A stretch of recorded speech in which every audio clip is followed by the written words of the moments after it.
bad. One of the things you hear from people all the time, especially on Facebook, and I just want to tell you, a lot of them are the ones that whine all the time, but they're also the ones that say stuff like, well, you don't need to impress anybody, and you just need to live for yourself, all of that kind of good stuff. And I just want to tell you something.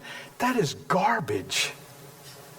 I mean, you think about it, as you go through life, you're not going to be successful if you're not making a good impression. You're not going to find a husband. You're not going to find a wife.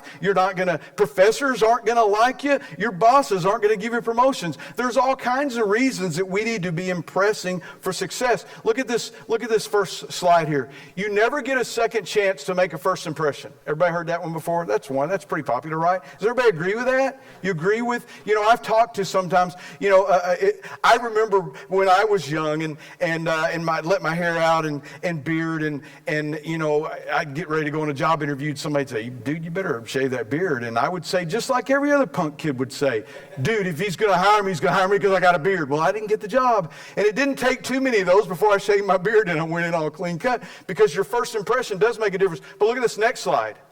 You never get a second chance to make a first impression. And you ready? And all impressions are important. All impressions are important. And I want to tell you something.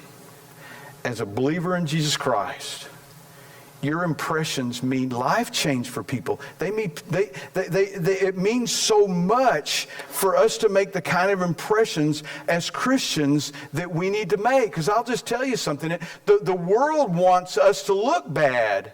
God wants us always making a good impression. And you just look at that. And I've even seen Christian teachers, their little things come up on Facebook saying, don't impress. You don't need to worry about impressing people. Just take care of yourself. And I just want to say, that's the easy way out. And it's also the way that's going to make you most miserable. Because if you're selfish enough that you don't care what anybody else thinks about you, you are going to be one miserable son of a gun. And nobody's going to want to be around you because they will know who you are.